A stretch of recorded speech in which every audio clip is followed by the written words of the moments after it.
Hello everyone. If you're here for God of War Ragnarok, you're in the right place. I've just wrapped up the main storyline with a solid 52 hours logged, and there's still a lot of side content waiting if I decide to go back. But be warned, there are some late game spoilers ahead, so if you're avoiding those, now's the time to click away. My journey with God of War began with the 2018 release, a game that reignited that childhood magic I hadn't felt in years. I first played it on a PS4, and when Ragnarok was announced in 2020, I waited long for the PC release with more anticipation than any other game. When it finally dropped, every other game in my library took a backseat. First, I'd like to talk about the level design in God of War. These games have beautifully open-feeling realms, each with a unique look and layout that keeps exploration interesting. You travel around by boat or dog sled, and sometimes by climbing, which really grounds you in Kratos' experience. What's especially cool is how this sets him apart from the other gods in the game who can teleport or fly where they want. Kratos is powerful, yes, but he still has to push through the world's obstacles, no shortcuts. He might be able to push or pull huge objects to solve puzzles, but if there's a mountain in his way, he's climbing it just like anyone else. It adds weight to his journey and shows he's bound by the world's limits, just like us. And as you travel, character interactions fill the quieter moments with storytelling that's like the perfect seasoning on top. Smell of tear stew. Awakened a fair few culinary cravings, did. Black pudding, haggis and meat. Oh! Porridge and honey. What about you, brother? Any pre-Fimble winter foods you're aching for? Olives. The hell's an olive? I'd even stop short of my destination sometimes just to let these conversations finish because I didn't want to miss a word. The game even resumes conversations if you accidentally cut them off, which I love. It's those little touches that really add to the experience. Now, let's dive into what we all expect from a game titled something like God of War, the combat. And man, it's just so satisfying. Every attack feels heavy, the sound design is incredibly impactful, and every hit on an enemy is, well, let's just say you can feel it.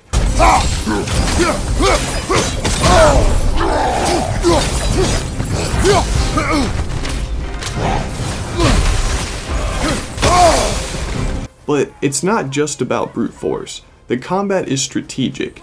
Enemy attacks are telegraphed, giving you a moment to react, and they're color-coded so you know which attacks you can block, which ones you can parry, and which ones are totally unblockable and must be dodged.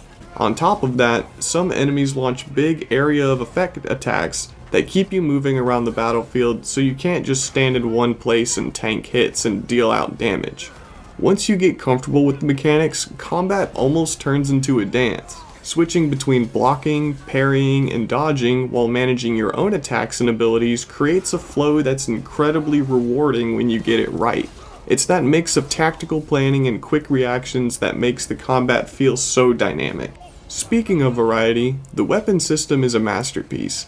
Each weapon has its own moveset, but what really pushes you to switch between them are the runic ability cooldowns and status effects.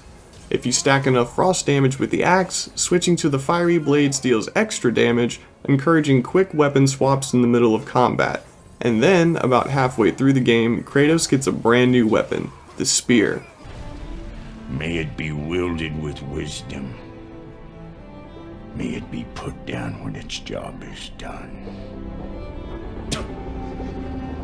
Adding a new weapon at this stage is a brilliant move, shaking up the combat and refreshing the gameplay loop just as you might feel you've mastered the existing weapons. The spear has its own unique mechanics and adds a layer of depth that keeps things exciting. With all these options in your arsenal, each combat encounter feels fresh, with endless ways to mix up your approach. On top of the weapons themselves, each combat encounter takes place in what's essentially an arena, and these arenas are often designed to add further complexity. Some use verticality or have separated platforms which force you to think about positioning and movement in new ways. There are also environmental tools scattered around, like rocks you can hurl or trees you can grab and swing like a club, that you can use to your advantage, adding an extra layer of strategy. With all of these elements combined, each fight feels fresh and the flow of combat changes constantly from one encounter to the next. Health and rage resources work similarly in the way they must be managed, but instead of cooldowns, it's all about scarcity. You'll know you'll eventually get a health or rage stone, but you never know exactly when. This design adds an element of risk and keeps you on your toes about when to spend those resources. And let's not forget about player agency, arguably one of the most important aspects about game design. The choice to customize armor and runic attacks lets you tailor the game to your playstyle. Different armor sets come with unique bonuses that you can upgrade as you progress. Runic attacks, even at their base level, allow you to stagger enemies, giving you room to go back on the offensive. Just don't get too reckless because you're not invincible. There is so much more to the God of War series, but I'll leave it here before I turn this into a feature-length breakdown. If you haven't played these games yet, I highly recommend it. The storytelling, the gameplay, it's truly something special. Thanks for watching, and let me know in the comments if you're playing it too, or what you thought about the game. If you want to see more videos like this, consider subscribing. Take care, and I'll see you in the next video.